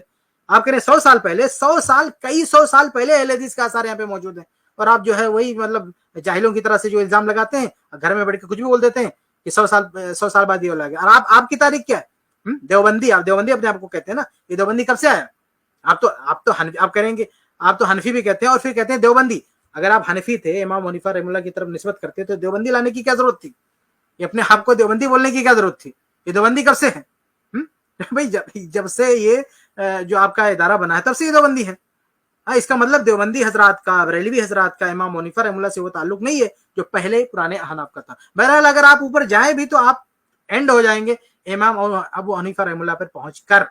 لیکن ہماری نسبت اللہ کے نبی صلی اللہ علیہ وسلم کی طرف ہے. ہماری نسبت کبھی ٹوٹ نہیں سکتی. ہمارا آخری سلسلہ وہیں پہ جا کے ختم ہوتا ہے, اللہ کے نبی صلی اللہ علیہ وسلم پر. اس لیے ہم نئے نہیں ہیں, ہم سب سے پرانے ہیں. ہم بات کرتے ہیں اللہ کے نبی صلی اللہ علیہ وسلم کی, اور ہم کہتے ہیں, ہم فہم کی بات کرتے ہیں صحابہ کرام کی. اسی لیے ہم سلفی کہتے ہیں. جو جماعت اپنے آپ کو سلفی کہے اس کو آپ نہیں کہتے, شرم نہیں آتی آپ کو؟ جو جماعت اپنا ٹائٹل رکھے کہ ہم سلفی ہیں, سلفی مطلب ہم اسلاف کو ماننے والے ہیں, ہم پرانے یعنی صحابہ کرام کو ماننے والے ہیں, اس جماعت کے بارے میں آپ کہتے ہیں کہ وہ نہیں ہے. شرم آنی چاہیے آپ کو اس طرح سے غلط باتیں لوگوں کے درمیان پھیلاتی ہوئی, کہ جو اپنا نام ہی میں شامل رکھے ہیں, اپنے لقب میں یہ بات شامل کر کے رکھیں کہ سلفی ہے, آپ ان کو 100 سال پرانا بولتے ہیں. اللہ آپ کو ہدایت دے. ہم صدیوں سے چلے آ رہے ہیں, آپ ہمیں کیا کر رہے ہو, آپ ہمیں گمراہ لوگوں میں داخل کر رہے ہو. تو اسلام بہت پہلے بر صغیر میں آیا ہے, جس شکل میں آیا ہے وہی شکل ٹھیک ہے, بات کی چیزوں پر اعتماد نہیں ہوتا ہمیں. تو میں ایک بات کر کے اسلام سب سے پہلے بر صغیر میں آیا تو حنفی شکل میں آیا تھا. آپ جا کے ریسرچ کیجیے, تحقیق کیجیے. اسلام جو سب سے پہلے آیا ہے تو کیا وہ حنفی شکل میں آیا ہے, شافعی شکل میں آیا ہے, مالکی شکل میں آیا ہے, یا حنبلی شکل میں آیا ہے؟ اسلام سب سے پہلے آیا ہے تو اہل حدیث کا جو منہج ہے, جو طریقہ ہے, اسی شکل میں آیا ہے. اہل حدیث کا کہنا ہے قرآن حدیث مانے, صحابہ کرام کا فہم مانے. اسی شکل میں قرآن آیا, اسی شکل میں اسلام آیا ہندوستان میں سب سے پہلے. یہ تو سب بعد میں, جب اسلام ہندوستان میں آیا اس وقت حنفی, شافعی, مالکی کسی کا کوئی وجود نہیں تھا. ہندوستان تو جانے دیں, پوری دنیا میں کوئی وجود نہیں تھا. ہندوستان کی بات جانے دیں, پوری دنیا میں کوئی وجود نہیں تھا. پورے ورلڈ میں کہیں وجود نہیں تھا, نہ کسی حنفی کا, نہ کسی مالکی کا, نہ کسی شافعی کا, نہ کسی حنبلی کا تھا. تب ہندوستان میں اسلام آیا ہے. اس لیے سب سے پرانا جو مسلک ہے, سب سے پرانا جو منہج ہے, وہ صحابہ کرام کا منہج ہے. ہم اسی منہج کو ماننے والے ہیں, اسی منہج پہ ہم چلنے والے ہیں. اور یہ جو بعد میں الگ الگ فرقہ بنا کے رکھے ہیں, ان لوگوں کی پیدائش بعد میں ہوئی ہے, یہ بات کہیں. اور ہمارا عقیدہ منہج سب سے پرانا ہے, اس لیے ہم اپنا لقب بھی رکھتے ہیں سلفی, مطلب صحابہ کرام کے منہج پر, ان کے طریقے پہ چلنے والا. کرتا ہوں. یہ جو 8 کا لفظ ہے نا, تراویح کا لفظ ہے, یہ 8 رکعتوں پر صادق بولو نہیں آتا. بہقی کی حدیث ہے, اور بھی روایتیں اس بارے میں, کہ اسلاف جب تراویح کی نماز پڑھا کرتے تھے, اسلاف سے مراد صحابہ تابعین, تو 4 رکعتوں کے بعد آرام کیا کرتے تھے. تو اس لیے 4 رکعت کو ترویحہ کہا گیا. کیا کہا گیا؟ ترویحہ. روح سے نکلا ہے, روح. استراحت کا لفظ سنا ہے آپ لوگوں نے, آرام. استراحت کسے کہتے ہیں؟ آرام. ترویح آرام دینا. راحت, راحت کا لفظ تو اور آسان ہے نا. ارے راحت کا لفظ نہیں سنا؟ راحت کسے کہتے ہیں؟ آپ کہہ رہے ہیں وہ اسے کہتے ہیں ہمارے محلے میں رہتی ہے. راحت کہتے ہیں آرام, ریسٹ. استراحت, راحت. روح یروح ترویحا, باب تفعیل میں جب جاتا ہے آرام دینا. تو ترویحتن, کیونکہ 4 رکعتوں کے بعد آرام کرتے تھے, تو ان 4 رکعتوں کو کیا کہا گیا؟ ایک ترویحہ, یعنی ریسٹ ہے اس کے بعد. اب ترویحہ کا جو لفظ ہے نا, 4 رکعتوں کے بعد کیا ہو رہا ہے؟ Rest. It is called Taraweeh. سب کو پتہ ہے 4 رکعتوں کو ترویحہ کہتے ہیں. 2 ترویحوں کو عربی میں کہیں گے ترویحتان. کیا کہیں گے؟ جیسے رجل کا معنی ایک آدمی, رجلان 2 آدمی. عربی میں 2 کے لیے الگ لفظ استعمال ہوتا ہے, 2 سے زیادہ کے لیے الگ. تو اگر یہ 8 رکعتیں ہوتی تو ان کو محدثین تراویح نہ کہتے, بلکہ ترویحتان کہتے, یا ترویحتین کہتے. کیا کہتے؟ 2 ترویحیں. اور ان کے بیچ میں ویسے بھی ریسٹ کی ضرورت پڑتی نہیں, ٹھیک ہے. 4 رکعت کے بعد امام بیٹھتا, بولتے چل بھائی آگے جلدی کر, جانا بھی ہے گھر میں ہم نے. تو ترویحتین کہتے, ان کو محدثین تراویح نہیں کہتے. اور تراویح کا لفظ ہے جمع. عربی میں جمع کم سے کم افراد کتنے ہوتے ہیں اس کے؟ 3. تو کم سے کم 12 رکعتیں ہونی چاہیے. لیکن تراویح بھی جمع کثرت ہے, جمع قلت. کثرت جمع اقصا کہتے ہیں جو بہت زیادہ جمع ہو. تو پتہ ہے 4 رکعتیں کافی زیادہ ہیں تو ان کو تراویح کہا جائے گا. 4 رکعتیں تھوڑی سی بھی ہو تو ان کو تراویح. 4 رکعتیں اگر 3 دفعہ آئیں گی تو اس کو بھی علی وجہ الکمال ہم پورے طور پر تراویح کا لفظ اس پہ صادق نہیں آئے گا. بات آ رہی ہے سمجھ میں کہ نہیں آ رہی ہے؟ سمجھ میں سب آ رہی ہے, لیکن گھننے بن جاتے ہیں, گھماتے ہیں. اب دیکھیں نا یوٹیوب پہ اس کا جو بیان آئے گا نا, اس میں گھمایا ہوا ہوگا, اس میں گھمایا. یہ اپنی پہلے سے مفتی صاحب نے طے کر دیا کہ یوٹیوب پہ جو بیان آئے گا گھمایا ہوا ہوگا. یوٹیوب پہ جو بیان آئے گا گھمایا ہوا ہوگا. بھائی سیدھی سی بات ہے, آپ کہہ رہے ہیں کہ یہ لفظ 8 رکعت پہ صادق نہیں آتا, تو مارو لفظ کو, مارو گولی. کیا اسے چمٹی ہوئی ہو؟ یہ بولو لفظ غلط ہے نا. اگر 8 رکعت تراویح پہ صادق نہیں آتا ہے تو جو اصل سنت ہے اس کو ہٹا دو گے یا ٹائٹل ہٹا دو گے؟ بھائی اگر نہیں صادق آتا ہے تو ٹائٹل لے کے ڈھو, آپ ہمیں اسے کیا لینا دینا. کیونکہ یہ ٹائٹل, تراویح کا ٹائٹل اللہ کے رسول اللہ تعالیٰ کا دیا ہوا نہیں ہے. قرآن میں کی تراویح کا لفظ ہے نہیں ہے. اللہ کے نبی صلی اللہ علیہ وسلم کی کسی حدیث میں تراویح کا لفظ ہے نہیں ہے. کسی بھی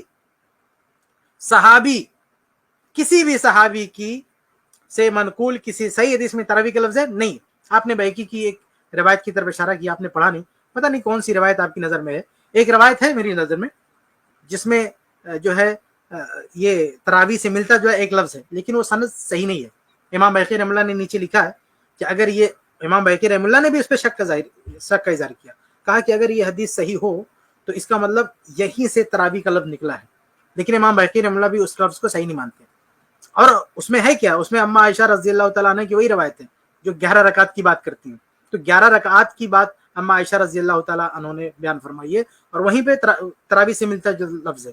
تو انہوں نے تو اما عائشہ رضی اللہ تعالیٰ، اگر اس روایت کو صحیح مانے تو ہماری نظر میں تو روایت صحیح نہیں ہے، اگر اس روایت کو صحیح مانے تو اما عائشہ رضی اللہ تعالیٰ عنہ نے تو اسی پہ تراویح کا لفظ جو ہے بٹھا دیا کہ وہ تراویح ہے. تو بہرحال تراویح کا لفظ نہ اللہ تعالیٰ سے نہ قرآن مجید سے ثابت ہے، نہ کسی سے حدیث سے ثابت ہے، نہ صحابہ کرام میں سے کسی صحابی سے ثابت ہے.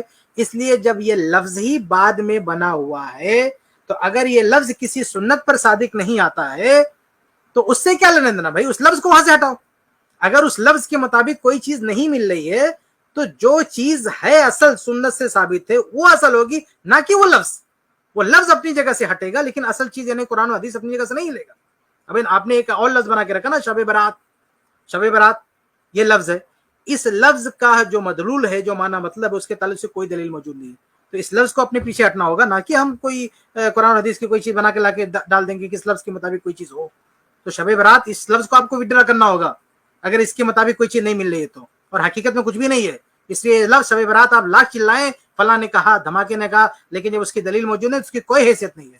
تو ایسے اگر تراویح کا مطلب آپ یہ سمجھتے ہیں کہ جو ہے اتنی ساری رکعات ہوں تو ان یعنی 8 رکعات کو اگر تراویح پہ یہ لفظ صادق نہیں آتا تو اپنے پاس رکھیے نا اس لفظ کو، ہمیں اس کی ضرورت نہیں ہے، ہمیں لفظ تراویح کی ضرورت نہیں ہے. جب صحابہ نے ہم صحابہ اور تابعین کے فہم کو مانتے ہیں، تو صحابہ نے جب اس کو لفظ کو نہیں استعمال کیا تو ہمیں کیا ضرورت ہے استعمال کرنے کی، پہلی بات. دوسری بات یہ ہے کہ دیکھیے خیر القرون میں بھی کوئی نام و نشان نہیں ملتا ہے کہ کسی نے تراویح کا لفظ استعمال کیا. آپ کہہ رہے ہیں کہ بہت ساری رکعات پہ تراویح کا لفظ استعمال ہوگا، تو بھائی جن لوگوں نے 20 نہیں 20 سے بھی زیادہ پڑھی ہے، 20 نہیں 20 سے بھی زیادہ 40 پڑھی ہے لوگوں نے، 36 پڑھی ہے لوگوں نے، بہت بڑی تعداد میں رکعتیں پڑھی ہے، تو ان لوگوں نے ان رکعات پہ تراویح کا لفظ استعمال کیا. تو آپ نے 20 پہ کہاں سے لا کے فٹ کر دیا؟ آپ نے کہا کہ یہ جمع ہے بہت زیادہ پہ تراویح کا لفظ صادق ہوگا. اگر یہی بات ہے تو 20 کو بھی تراویح مت بولیے، آپ بولے نا 40 پڑھیں گے تب تراویح پڑھیں گے، 40 پڑھیں گے اس کے بعد تراویح پڑھیں گے. تو جن لوگوں نے بہت زیادہ رکعتیں ایجاد کی، ان لوگوں نے اگر ان رکعتوں کی یعنی اس چیز کو تراویح کا نام دیا ہے تو یہ ان کا مسئلہ ہے، یہ ان کا مسئلہ ہے کہ اس کو تراویح کا نام دیا. اگر آپ 8 رکعت کو قیام، چلو تراویح نہیں بولتے ٹھیک ہے، آپ قیام اللیل بولو، ہمیں کوئی ضد نہیں کہ آپ اس کو تراویح بولو، آپ اس کو قیام اللیل بولو، ہمیں کوئی ضد نہیں کہ تراویح بولو. یہ دوسری بات. تیسری بات یہ ہے کہ اگر ترویح جو آپ کہہ رہے ہیں کہ 4 رکعت پڑھ کے آرام کرتے تھے، اگر کوئی آرام نہ کرے 4 رکعت پڑھنے کے بعد اگر کوئی آرام نہ کرے تو کیا کہیں گے؟ وہ تراویح نہیں ہے. آپ مجھے یہ بتائیں مفتی صاحب، آپ فتویٰ دیں کہ اگر کوئی بندہ، آپ کہتے ہیں کہ تراویح کا لفظ صادق نہیں آئے گا، ٹھیک ہے، آپ کہتے ہیں کیونکہ تراویح میں 8 رکعت 11 رکعت میں بار بار آدمی آرام نہیں کر رہا. ہم کہتے ہیں کہ 20 رکعت بھی اگر کوئی پڑھ رہا ہے اور وہ ہر 4 رکعت پہ آرام نہیں کر رہا ہے، مستقل یعنی کنٹینیو پڑھتے جا رہا، تو آپ یہ بتائیے کہ کیا اسے تراویح بولیں گے یا نہیں بولیں گے؟ اس نماز کا کیا نام رکھیں گے؟ کیا اس کوئی اور نماز کا نام رکھ دیں گے؟ دیکھیے امام احمد بن حنبل رحمہ اللہ سے یہ پوچھا گیا، مسائل ابی داؤد، امام ابو داؤد رحمہ اللہ جو ان کے شاگرد ہیں، ان کی کتاب ہے مسائل ابی داؤد، اس میں انہوں نے پوچھا، وہ کہتے ہیں کہ سمیت احمد، میں نے امام احمد بن حنبل رحمہ اللہ سے سنا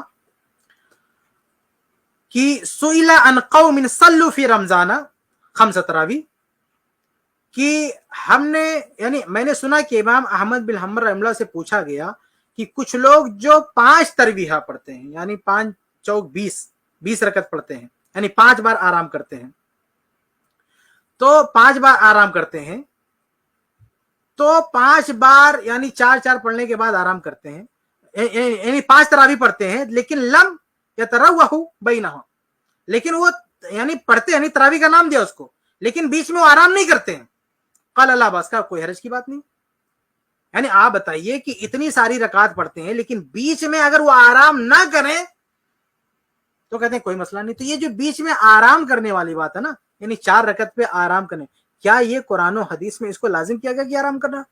بھائی امام احمد بن حنبل رحمہ اللہ فتویٰ دے رہے ہیں کہ اگر کوئی آرام نہیں بھی کرتا ہے، ان سے پوچھا گیا کہ کوئی اتنی رکعات پڑھتا ہے اور بیچ میں آرام نہیں کرتا تو کوئی مسئلہ؟ کہتے کوئی مسئلہ نہیں ہے. تو آپ دیکھیں کہ وہ رکعت یعنی وہ شخص جو 20 رکعت پڑھ رہا ہے, ہم 8 کی بات نہیں کر رہے ہیں, ہم کہہ رہے ہیں جو 20 رکعت پڑھ رہا ہے, اگر وہ بیچ میں آرام نہ کرے تو کیا اس کی نماز تراویح نہیں ہے؟ کیا اس کو آپ تراویح نہیں کہیں گے؟ اور آگے بڑھیں, ایک اور چیز, یہ جو ہماری کتاب ہے مسنون رکعت تراویح, اس میں ہم نے صفحہ نمبر جو ہے 383 اس پہ میں نے اس شبہے کا جواب دے رکھا ہے. یہ جو آپ نے اٹھایا نا لفظ تراویح, اس میں ہم نے یہ تفصیل دے رکھی ہے کہ اگر مان بھی لیں کہ نہیں جو ہے تراویح ہر حال میں بولنا ہی بولنا ہے, تو جو 11 رکعت پڑھتے ہیں ان پر بھی تراویح کا لفظ صادق ہو سکتا ہے اگر وہ 4 رکعت کے بعد تھوڑا رکتے ہیں. کہ آپ نے کہا کہ جمع میں کم سے کم 3 ہونا چاہیے, بھئی یہ کس نے بتا دیا آپ کو جمع میں کم سے کم 3 ہونا چاہیے؟ اگر 2 ہے, کوئی چیز 2 ہے تو اس پہ بھی جمع کا لفظ آتا ہے. اس پہ بہت ساری تفصیل آپ کو ملے گی میری کتاب میں, لیکن میں صرف ایک مسئلے کی طرف اشارہ کروں گا. سورہ نساء کی آیت نمبر 11 ہے, اللہ تعالیٰ فرماتا ہے فَإِن لَّمْ يَكُن لَّهُ وَلَدٌ وَوَرِثَهُ أَبْوَاهُ فَلِأُمِّهِ الثُّلُثُ فَإِن كَانَ لَهُ إِخْوَةٌ فَلِأُمِّهِ السُّدُسُ. اللہ تعالیٰ یہ فرماتا ہے کہ اگر کسی مرنے والے کے بھائی ہوں, اخوہ مرنے والے کے بھائی ہوں, تو ماں کا حصہ کتنا؟ 1/6. اب مفتی صاحب مجھے آپ فتویٰ دیجئے کہ ایک آدمی مر گیا, یہاں پہ جمع کا لفظ ہے, اخوہ جمع کا لفظ ہے, کہ اگر مرنے والے کے بھائی ہوں گے تو مرنے والے کی ماں کا حصہ کتنا؟ 1/6. اب اگر مرنے والے کے 2 بھائی ہوں, 2, تو ان کی والدہ کا کتنا حصہ ہوگا؟ کیا 1/6 نہیں ہوگا؟ یعنی ایک آدمی مر گیا اور اس کے اولاد نہیں ہے, ایک آدمی مر گیا اس کی اولاد نہیں ہے. یہ صفحہ نمبر ہماری کتاب میں صفحہ نمبر 384 پہ آپ دیکھیے لاسٹ میں, بلکہ یہ 385 پہ کہ اگر کوئی آدمی فوت ہو گیا اور اس کی اولاد نہیں ہے, اس کی والدہ ہے, اس کی ممی ہے, اس کی والدہ ہے, اس کی بیوی ہے اور اس کے 2 بھائی ہیں, تو آپ بتائیے اس کیس میں والدہ کا حصہ کتنا ہوگا؟ میرے خیال سے کسی بھی چاروں مذہب میں کسی سے بھی جا کے پوچھیں گے, چاروں مذاہب میں اہل حدیث سے یا حنفی سے, کسی بھی مفتی سے پوچھیں گے تو وہ کہے گا کہ والدہ کا حصہ 1/6. تو قرآن میں اخوہ کا جمع ہے, تو 2 کے ہونے کی وجہ سے آپ 1/6 حصہ کیسے دیں گے؟ تو پتہ چلا کہ 2 پہ بھی جمع کا اطلاق ہوتا ہے. تو اگر 4 تراویح پڑھ کے کوئی آرام کرتا ہے, پھر 4 پڑھ کے کوئی آرام کرتا ہے, تو اس کو بھی تراویح کہا جائے گا. سمجھ رہے؟ اس کو بھی تراویح کہا جائے گا کیونکہ 2 بار آرام کیا گیا, 2 پہ بھی جمع کا اطلاق ہوتا ہے. اور ایک بات یہ ہے, میں نے ابھی کہا تھوڑی دیر پہلے کہ اگر کوئی 2 پہ بھی نہیں رکتا ہے, یعنی مطلب آرام ہی نہیں کرتا, صرف سے مسلسل پڑھتے جاتا ہے, تو بھی آپ یہ نہیں کہہ سکتے کہ جو ہے وہ تراویح نہیں پڑھ رہا ہے. اور آپ نہ بھی کہیں تب بھی کوئی مسئلہ نہیں, تراویح نہ بولے, قیام رمضان تو بولیں گے نا آپ اس کو قیام رمضان تو بولیں گے نا, تراویح نہ بولے کوئی دقت نہیں. تو یہ جو لفظ سے آپ نے ثابت کرنے کی کوشش کی ہے, اس کی کوئی حیثیت نہیں. اس لفظ سے اگر بہت زیادہ یعنی اگر آپ کی بات مان بھی لیں, حالانکہ میں نے قرآن سے مثال دے دیا کہ 2 پہ بھی جمع کا اطلاق ہوتا ہے, جمع کا لفظ ہے, جیسے اخوہ آیا ہے 2 پہ, لیکن چلو اگر ہم آپ کی بات مان بھی لیتے ہیں کہ 2 پہ جمع نہیں کہہ سکتے, تو زیادہ بات کیا ہوگی؟ یہ ہوگی کہ بعد میں جب لوگوں نے یعنی 11 رکعت سے زیادہ پڑھنا شروع کیا, یعنی بہت زیادہ پڑھنا شروع کیا 11 رکعت سے زیادہ, تو ان کو آرام کرنے کی ضرورت محسوس ہوئی, تو ان لوگوں نے اس کا نام تراویح رکھا. تو یہ وہی نماز ہے جس کی اصل 11 ہے, بعد میں جب اس میں اضافہ کیا گیا تو اس اضافے کی وجہ سے یہ ٹائٹل بنا. تو جب اس بعد میں اس کا کسی وجہ سے اس کا ٹائٹل بنا, تو اب اس پوری نماز کو جو اصل نام قیام رمضان تھا, اس کا نام لوگوں نے تراویح رکھ دیا. تو یہ لوگوں کا جو دیا ہوا نام ہے, اس نام سے مسئلہ ثابت نہیں ہوتا, اس نام سے شرعی مسئلہ ثابت نہیں ہوتا. تو بہرحال خلاصہ یہ کہ یہ جو لفظ تراویح سے آپ نے ثابت کرنے کی کوشش کی ہے اور آپ سمجھتے ہیں کسی نے اس کا جواب نہیں دیا, آپ اہل حدیث کی کوئی بھی کتاب اٹھا کے دیکھیں, میرے خیال سے ہر کتاب میں اس چیز کی وضاحت موجود ہے کہ لفظ تراویح سے جو ہے یہ مسئلہ ثابت ہونے والا نہیں. آپ اپنی طرف سے بھی دیکھ سکتے ہیں, اس میں بھی پوری تفصیل موجود ہے, میں نے تھوڑی سی وضاحت آپ کے سامنے رکھی ہے. آگے بڑھتے ہیں. زیادہ کے لیے الگ, وہ مجھے کہہ رہے تھے نا اس بحث میں, مال ہم پورے طور پر تراویح کا لفظ اس پہ صادق نہیں آئے گا. بات آ رہی ہے سمجھ میں کہ نہیں آ رہی ہے؟ سمجھ میں سب آ رہی ہے, لیکن گھننے بن جاتے ہیں, گھماتے ہیں. اب دیکھیں نا یوٹیوب پہ اس کا جو بیان ہے کہ مفتی صاحب آپ دلیل دو, جو دعویٰ کرے دلیل اس کے ذمے ہے. میں نے کہا دلیل اس کے ذمے اس وقت ہے جب سامنے والے دعوے کا انکار کریں. میں نے ستار بھائی کو میں نے کہا کہ ستار بھائی تم نے 1 لاکھ روپے لیے ہیں. ستار بھائی کہہ رہے ہیں نہیں, ہاں لیے ہیں. تو مجھے کیا ضرورت ہے میں گواہ پیش کروں کہ دلیل دوں؟ وہ مان رہا ہے. تو یہ سب مانتے ہیں. کون مان رہا ہے؟ یہ تو مفتی صاحب کہہ رہے ہیں, مفتی صاحب یہ کہہ رہے ہیں نا کہ سب مان رہے ہیں. کیا مان رہے ہیں بھائی؟ کہہ رہے ہیں ہمیں دلیل دینے کی ضرورت نہیں ہے. کیوں نہیں ضرورت؟ ہم یہ نہیں مانتے کہ تراویح کا لفظ قرآن میں ہے. ہم یہ نہیں مانتے کہ تراویح کا لفظ حدیث میں ہے. ہم یہ نہیں مانتے کہ تراویح کا لفظ کسی صحابی نے جو ہے استعمال کیا. اس لیے بعد کے لوگوں نے استعمال کیا ہے تو وہ جانے, ان کا کام جانے. ہم یہ نہیں مانتے کہ اگر حدیث میں قرآن میں استعمال ہوتا تراویح کا لفظ, اگر حدیث میں تراویح کا لفظ آیا ہوتا, اگر صحابہ کرام رضی اللہ تعالیٰ عنہم کے زبان پہ تراویح کا لفظ آیا ہوتا تو سب آپ یہ استدلال کرتے, تب اس طرح کی باتیں کرتے. لیکن اس طرح کی باتیں بعد کے لوگوں نے کی, اور بعد کے لوگوں نے پڑھایا 20, ہم کا انکار کرتے. بعد کے لوگوں نے 20 پڑھایا ہے, 40 پڑھایا ہے, اس سے زیادہ پڑھا ہے. تو جن لوگوں نے 40 پڑھا, 20 پڑھا, ان لوگوں نے تراویح کا نام دیا, تو اس سے ہم کو کیا لینے دینا؟ لیکن اللہ کے نبی نے یہ نام نہیں دیا ہے, صحابہ نے یہ نام دے دیا. تو آپ یہ نا, آپ اگر یہ سمجھتے کہ سامنے والا تسلیم کر رہا ہے, سامنے والا یہ تسلیم کر رہا ہے کہ بعد کے لوگوں نے یہ نام دیا ہے. سامنے والا یہ تسلیم نہیں کر رہا ہے کہ اللہ اس کے رسول نے یہ نام دیا ہے یا صحابہ نے یہ نام دیا ہے. صحابہ کے اقوال میں, احادیث میں قیام کا لفظ آئے گا, صلاۃ اللیل, قیام اللیل, اس طرح کی باتیں آئیں گی. قیام کا لفظ آئے گی, خامہ کا لفظ آئے گا, صلاح کا لفظ آئے گا, صلاۃ اللیل کا لفظ آئے گا, لیکن تراویح کا لفظ نہیں آئے گا. تراویح کا لفظ یہ بعد کے لوگوں کا دیا ہوا ہے, اور بعد کے لوگوں نے یہ لفظ دیا ہے, اور بعد کے لوگوں نے جو ہے 20 رکعت تراویح کو بھی تراویح کہا ہے, 40 رکعت تراویح کو بھی تراویح کہا ہے. اور اگر بیچ میں ترویحہ نہیں ہوتا ہے, آپ کہہ رہے نا ترویحہ صادق نہیں آئے گا, ارے بھائی ابھی امام احمد بن حنبل رحمہ اللہ کا قول میں پیش کر چکا کہ اگر کوئی بیٹھتا ہی نہیں ہے, اگر کوئی آرام نہیں کرتا ہے, تو بھی اس کو جو ہے تراویح کا نام دیا جاتا ہے. تو ایک بار جب اس کا بعض لوگوں نے یہ ٹائٹل دے دیا, تراویح کا لفظ دے دیا, تو جس وجہ سے دیا ہے وہ وجہ نہیں بھی پائی جاتی تو بھی تراویح کا نام دیا جا رہا ہے. بیچ میں کوئی بیٹھ کے آرام نہیں کر رہا ہے تو بھی تراویح کا نام دیا جا رہا ہے. تو اگر 11 رکعت پہ اگر ہم مان بھی لیں کہ 11 رکعت پہ یہ لفظ ثابت نہیں آتا ہے, چونکہ اسی میں آپ نے بڑھا دیا رکعتیں, تو آپ نے اس کو تراویح بولا, اس لیے اس نماز کو بھی تراویح کہا جائے گا. جیسے 20 رکعت کو اگر کوئی بیچ میں نہیں بیٹھتا ہے, کنٹینیو پڑھتا ہے, تو کیا اس کا نام تراویح نہیں کہیں گے؟ تو اگر اس نے صرف چونکہ اس نماز کا نام علماء نے ٹائٹل دے دیا, تو اب اس کی رکعتیں گھٹائیں یا بڑھائیں, بیچ میں بیٹھیں یا نہ بیٹھیں, باہر صورت اس کا نام تراویح رہے گا. میں امام احمد بن حنبل رحمہ اللہ کا قول پیش کر چکا ہوں کہ اگر کوئی ترویحہ نہیں کرتا ہے, آرام نہیں کرتا ہے, تو بھی کوئی مسئلہ نہیں ہے, اور پھر اسی سوال و جواب میں اس کا نام تراویح رکھا گیا. اور امام بخاری رحمہ اللہ, انہوں نے تو صلاۃ التراویح کا چیپٹر قائم کیا نا, اور رکعتیں کتنی بتائی ہیں؟ 11. تو امام بخاری رحمہ اللہ نے بھی 11 رکعت پہ تراویح کا لفظ کا اطلاق کیا ہے, 11 پہ. تو اب بعد کے لوگ کہتے رہے, آپ جو ہے فتویٰ دیتے رہے کہ تراویح کا لفظ ثابت نہیں آئے گا, یا آپ کی نظر میں ثابت نہیں آئے گا, امام بخاری کی نظر میں تو ہو گیا نا ثابت. امام بخاری, اور میں شروع میں کہہ چکا ہوں کہ امام بخاری رحمہ اللہ کو ابن حجر رحمہ اللہ نے کیا کہا؟ امام الدنیا فی فقہ الحدیث. تو جو پوری دنیا میں فقہ الحدیث کے امام ہیں, وہ 11 رکعات قیام اللیل کو تراویح کا نام دے رہے ہیں. اب آج کے 1400 سال کے بعد کا کوئی مفتی یہ کہیں گے تراویح کا لفظ صادق نہیں آتا ہے, وہ بولتا رہے, ہم کو کیا لینے دینا. وہ بولتا رہے, 1400 سال کے بعد کا کوئی مفتی بولتا ہے کہ 11 رکعات پہ تراویح کا لفظ صادق نہیں آتا, اس کے بولنے سے کیا فرق پڑتا ہے؟ اگر امام الدنیا فی فقہ الحدیث امام بخاری رحمہ اللہ نے تراویح کا لفظ بول دیا ہے 11 رکعات پہ, تو اس کے بولنے سے کیا فرق پڑتا ہے؟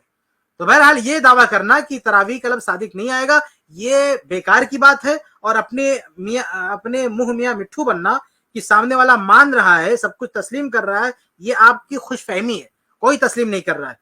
یہ آپ کا دعویٰ یا آپ کا استدلال, یہ کوئی تسلیم نہیں کر رہا ہے. پوری صراحت کے ساتھ ہم کہہ چکے ہیں کہ یہ لفظ نہ قرآن میں, نہ حدیث میں ہے, نہ صحابہ کرام کے آثار میں. بعد کے لوگوں نے اس نماز کو یہ نام دیا ہے, اور بعد لوگوں نے یہ بھی کہا ہے کہ اگر اس میں تراویح نہیں ہوتا تو بھی صلاۃ التراویح کریں گے.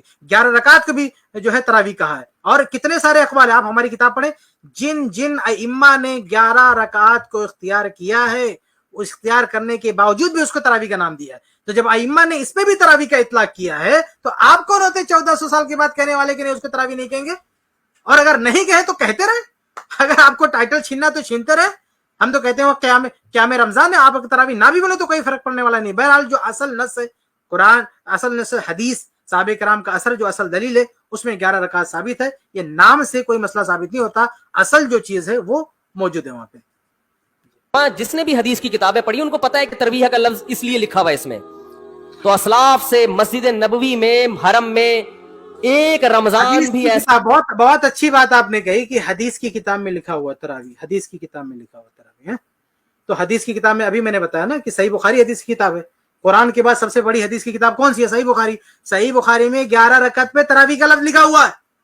صحیح بخاری میں امام بخاری رحمہ اللہ نے 11 رکعت پہ تراویح کا لفظ لکھا ہوا ہے. جا کے کھول کے دیکھیں صحیح بخاری. اور اگر صحیح بخاری سمجھ میں نہیں آ رہی ہے تو آپ موطا امام محمد کھول لیں. موطا امام محمد میں جہاں قیام رمضان کا چیپٹر ہے, نیچے علامہ لکھنوی نے کیا لکھا وہ یسمى تراویح. اس کا نام, اس قیام رمضان کا نام کیا ہے؟ تراویح. اس میں رکعت کتنی ہے؟ 11. اس میں رکعت کتنی ہے؟ 11. یہ علامہ لکھنوی اس کو تراویح بول رہے ہیں, اس کو تراویح کا لفظ بول رہے ہیں. وہ آپ بڑے ہیں, آپ ان سے زیادہ بڑے ہیں, یا جو ہے آپ ان سے زیادہ یعنی فقاہت میں اور عربی زبان کو سمجھنے میں آپ علامہ لکھنوی سے بھی بڑھ گئے ہیں. وہ تو کہہ رہے ہیں وہ تراویح ہے. 11 رکعت کو تراویح کا نام دیا انہوں نے. آپ کون ہوتے کہ نہیں اس کو تراویح نہیں بولیں گے؟ تو بہرحال ائمہ اور محدثین جس طرح سے 11 رکعت سے زائد جو لوگ پڑھتے ہیں اس کو تراویح کا نام دیتے ہیں, ایسے ہی ائمہ محدثین فقہ نے 11 رکعات والوں 11 رکعات جو تراویح پڑھی جاتی ہے, 11 رکعات جو قیام اللیل پڑھی جاتی ہے, اس کو بھی تراویح کا نام دیا ہے. اس لیے آپ اس لفظ سے کوئی اس لفظ پہ کوئی استدلال کھڑا نہیں کر سکتے. ایسا نہیں گزرا جب سے حضرت عمر نے 20 رکعتیں شروع کرائی ہیں کہ 20 رکعت سے ایک رکعت بھی کم ہوئی. زیادہ تو ہوئی ہیں, کم بولو نہیں ہوئی. کیسے نہیں ہوئی بھائی؟ وہ اصل ثبوت ہی نہیں ہے. 20 رکعت سرے سے ثابت ہی نہیں ہے عمر ابن الخطاب رضی اللہ تعالیٰ عنہ کے دور میں, اور آپ کہہ رہے ہیں کہ اس سے کم نہیں ہوئی ہے. 20 رکعت سے کم نہیں ہوئی. حالانکہ عمر ابن الخطاب رضی اللہ تعالیٰ عنہ نے جو رکعت, جس رکعت پہ لوگوں کو جمع کیا وہ 11 رکعت ہے. اور اسی طرح سے کئی حوالے آپ کے سامنے رکھے جا چکے. چلیے میں کچھ اور آپ کے سامنے پیش کر دیتا ہوں. یہ میری کتاب میں موجود ہے. یہ صفحہ نمبر آپ دیکھیں. آپ یہ کہہ رہے ہیں نا کہ کبھی, یعنی آپ اجماع کی بولی بول رہے ہیں, آپ یہ دعویٰ کرنا چاہتے ہیں کہ اس پر اجماع ہو چکا ہے. تو آئیے میں آپ کے سامنے کچھ چیزیں پیش کرتا ہوں. یہ ہماری کتاب ہے, صفحہ نمبر 286.